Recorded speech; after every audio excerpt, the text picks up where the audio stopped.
Olá pessoal, tudo bem? Como é que tá? Mais uma semana pra gente. Eita, caiu ali uma mensagem. Deixa eu tentar desligar isso daqui para falar com você mais tranquilamente. Só não sei se o grupo vai continuar operando. Eu tô aqui no WhatsApp, no grupo do oitavo C, e eu vou passar a aula do roteiro 7 para vocês. E já vou aproveitar para mostrar isso daqui, caso vocês ainda não saibam. Olha, nos três pinguinhos que é o menu do WhatsApp, você aperta em cima deles e vai em mídias do grupo. Mídias do grupo vai aparecer tudo que você tem salvo na memória desse grupo. É muito mais rápido para você procurar qualquer coisa. E você vai em Docs, olha lá, documentos que foram enviados para vocês. Entre eles está aqui, ó, o segundo, Aprender Sempre. É o documento que a gente está usando nas nossas aulas. Eu vou usar um PDF para abri-lo e, oh, voilà, nós temos a nossa aula. Desde o início, o começo da apostila, aula um, aula 2, aula 3 do Eduardo e Mônica, fantástico. Aula 4, variações linguísticas do Nordeste e regionais. Aí nós temos regionais, variações linguísticas regionais e geográficas, variações linguísticas históricas, que é a língua mais antiga. Chegamos aqui ao exercício 13, na aula passada, que é outro idioma que está invadindo a nossa língua portuguesa, que é o estrangeirismo. Foi na aula anterior. E aí nós paramos aqui na página da telefonista, é isso mesmo? China Inbox, cliente. Aqui a gente chegou a fazer na aula passada, aula 6. E agora nós vamos para a aula 7. Se eu não estiver muito enganado, é isso mesmo. Certo? Aí aqui a telefonista nós já passamos. E nós vamos aqui para a... Dá para vocês enxergarem aí? Eu vou virar isso daqui para ver se eu consigo ficar maior. Ahá! Acho que ficou melhor, não ficou? Oh, face a luz. Aí nós temos a foto aqui da operação. Todo mundo está olhando. Dezenas de indígenas deixam a ocupação em São Paulo. Tá aqui os indígenas, donos da terra, eles invadem agora. Eles são donos da terra porque eles são os primeiros brasileiros. A gente invadiu a casa deles e botou eles para fora. Aí agora cada vez que a gente vai em algum lugar e o índio tá lá, a gente fala que ele é um desordeiro. Tá, deixa quieto, não vou falar mais nada. Ocupação Iarati, Guarani, MBYA. Olha! Sofrendo reintegração de posse em São Paulo. Os guaranis ocuparam a área, segundo denúncias, logo após a empresa cortar 4.000 árvores sem autorização da prefeitura. Cerca de 200 indígenas guaranis e manifestantes deixaram um terreno situado no norte da cidade de São Paulo nesta terça-feira, dia 10, que, note que o que está pintado, tinha sido ocupado há mais de um mês sob alegações de que a construção de edifícios, novamente o que, em negrito. A construção de edifícios na região retirou centenas de árvores do território considerado ancestral. Vestindo os seus trajes tradicionais, com cocares e o rosto pintado, os indígenas resistiam a acatar o pedido judicial que os obrigava a deixar o terreno da empresa Tenda. Ocupado desde o último 30 de janeiro, próximo da terra indígena Jaraguá, onde pintado, há 6 aldeias guaranis. Nós estamos aqui para manter a preservação da natureza pacificamente. Não somos de briga, não somos de luta. Foi ignorado o comprovante indígena quando teve o trâmite na prefeitura para ser aprovado o projeto imobiliário. Então acabaram derrubando tantas árvores. A gente está lutando contra isso. A aprovação do projeto. Disse Jaciara, líder da comunidade Guarani MBYA. A AFP. Juro para vocês que é pura coincidência o índio CMBY. Não tem a ver com isso. A escolha foi aleatória e nem foi minha. Tá na apostila. Certo?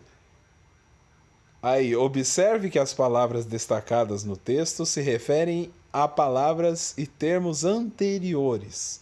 Que se refere a terreno. Que, alegações. Que, pedido judicial. Onde, terreno da empresa Tenda. O que eu quero que vocês prestem atenção e o que ele disse aqui? Bem grande. Ó, as palavras em negrito, onde, elas fazem referência imediata à palavra que está exatamente antes delas. Então ele está substituindo no texto a palavra que já foi citada antes no texto. Para que isso? Para não ficar repetido. A gente não pode ficar repetindo palavras ao longo do texto quando a gente escreve, certo? Então aqui, ó, olha o que em negrito. O que acontece? Por que ele está aí? Que os obrigava. Quem os obrigava? O pedido judicial. Esse que está substituindo o pedido judicial para não ficar repetido na frase. Então aqui, resistiam em acatar o pedido judicial. Pedido judicial os obrigava a sair. Então, em vez de repetir pedido judicial, o que a gente faz? Coloca um pronome relativo no lugar. O pronome é relativo à palavra que vem exatamente antes dele, pedido judicial. Esse é um processo para você não ficar sendo repetitivo nas suas frases, no seu texto.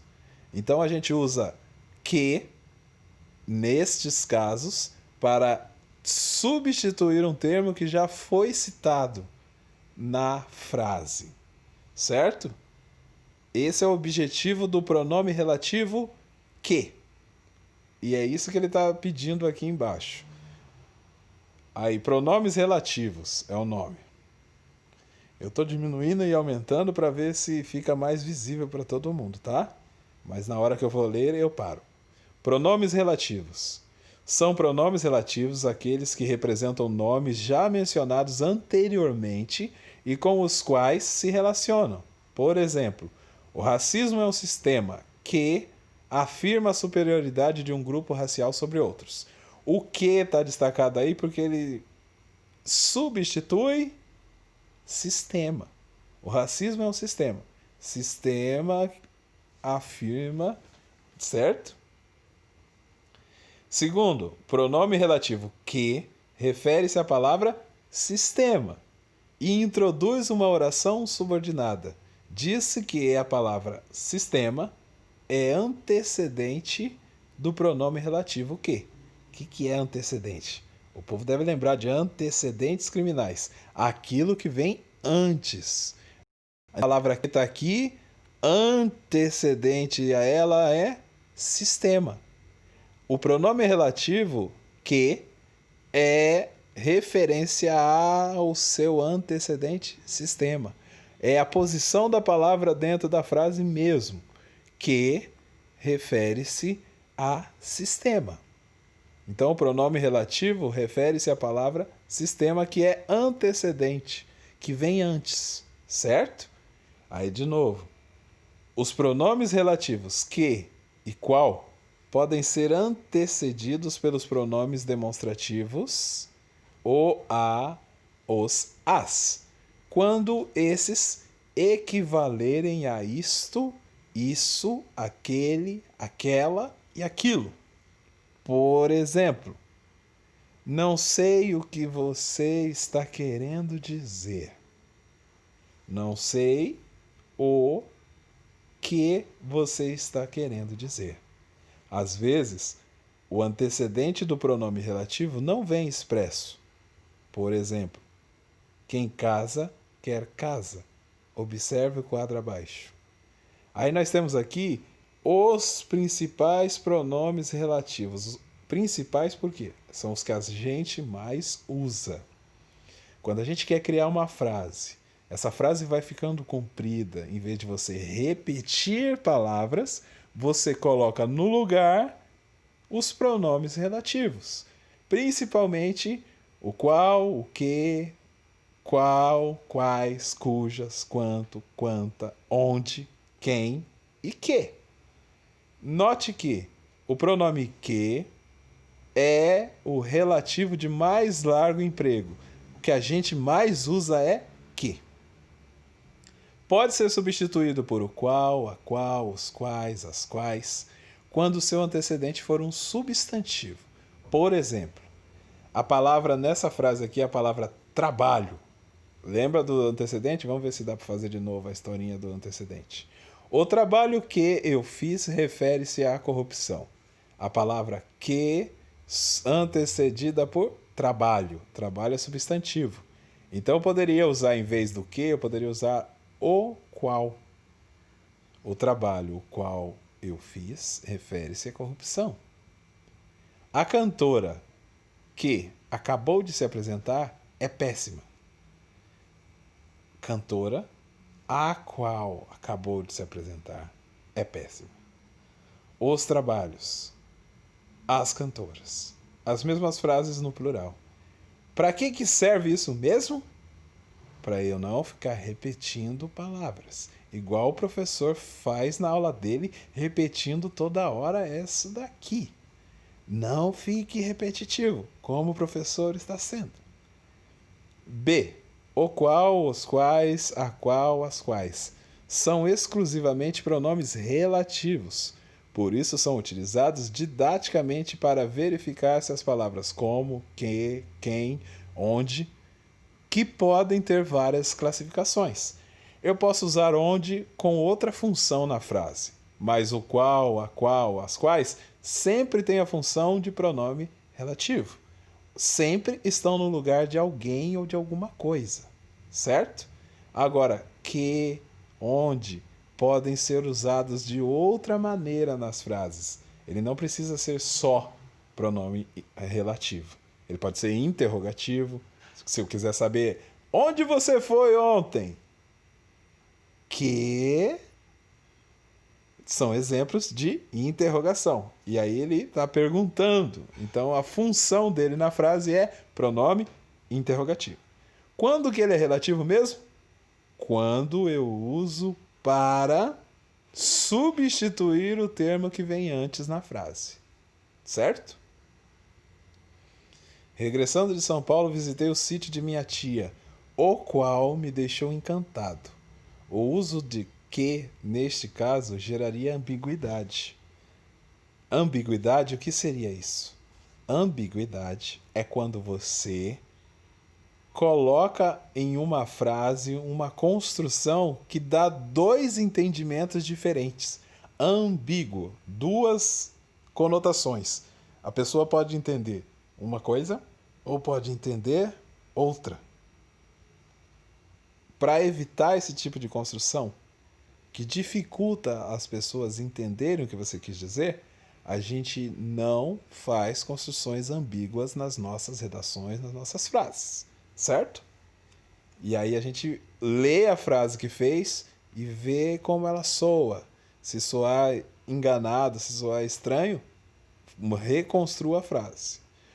O C, o relativo que, às vezes equivale a o que, coisa que, e se refere a uma oração. Por exemplo, não chegou a ser padre, mas deixou de ser poeta, que era sua vocação natural.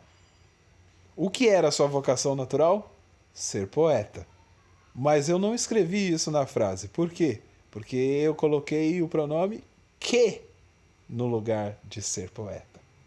Então, eu posso repetir a frase repetindo. Olha lá, repetir a frase repetindo. Isso é lindo. Por exemplo, não chegou a ser padre, mas deixou de ser poeta. Poeta que era sua vocação natural.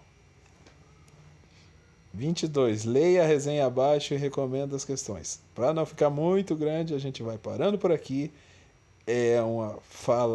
Apenas falando sobre pronomes relativos, tá bom? Um abraço para vocês E tem algumas perguntas que a gente vai fazer em breve. Um abração, até mais. Obrigado pela